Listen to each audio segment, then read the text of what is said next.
বাংলাদেশে সিলেটের মানুষ যেভাবে ট্যাক্স দেয় অন্য কোনো অঞ্চলের মানুষ ওইভাবে সরকারকে সম্মান করে ট্যাক্স দেয় না। আপনি দেখেন ইউটিলিটি বিল একটু খবর নেবেন, দেখবেন সিলেট বিভাগ একমাত্র আছে 10% মানুষ ইউটিলিটি বিল দেয়। আর বিভিন্ন জায়গায় খবর নিয়ে দেখবেন তারা ইউটিলিটি বিল না দিয়ে বিভিন্ন কায়দা কানুন করে ঠিকই বিদ্যুৎ জ্বলছে কিন্তু বিল দেওয়ার নামে নাই। এখন আমরা ট্যাক্সও দিব, সুযোগ সুবিধাও পাবো না, এইটা তো হইতে পারে না।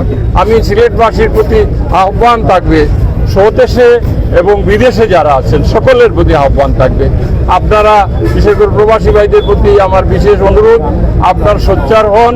কেননা এই সমস্ত ব্যক্তিবর্গ প্রবাসে যান, এই সমস্ত ব্যক্তিবর্গকে সেইখানেও আপনারা এই বিষয়গুলো তুলে ধরেন এবং বলেন আমাদের সিলেটের জন্য কাজ করতে।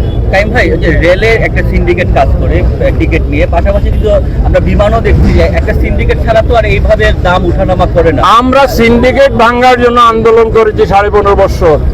এখন যদি অন্তর্বর্তীকালীন সরকারের সময় এসে শুনতে হয় গণমাধ্যমে সিন্ডিকেট, তার চেয়ে দুঃখ কোথায় রাখবো। আমি বলতে চাই যোগাযোগ মন্ত্রণালয়ে যিনি দায়িত্বে আছেন তাকে, উনি ভদ্রলোক মানুষ, উনাকে বলবো যে আপনি অন্তত এইগুলোতে একটু দৃষ্টি দেন। কোথায় কোন নেমগুলোকে উদ্বোধনের সময় ওনার নাম লিখেছে, উনি মিডিয়ার শিরোনাম হয়েছে, কেন সরকারি টাকা এই নেম বলে লেখা হইলো করে ভেঙে দিলেন। কিন্তু এই সিন্ডিকেট ভাঙতে পারেন না উনি সিন্ডিকেট ভাঙতে পারেন না। উনি তো দেশে বিদেশে বহু চাকরি করেছেন, কিন্তু এইটা বুঝেন না যে কিভাবে সিন্ডিকেট ভাঙতে হবে।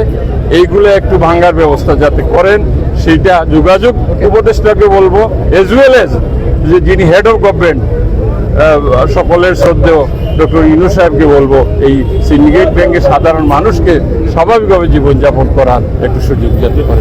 আসলো গেল আমার দেখার বিষয় না, সেইটা সরকার প্রধান আসবে কি আসবে না সেটা ওনার ব্যক্তিগত বিষয়। তবে আমাদের প্রতি যে বিমাতাসুলভ আচরণ হচ্ছে, এইটা কেন হচ্ছে এইটা তো সরকার প্রধান অবশ্যই ভেবে দেখতে হবে।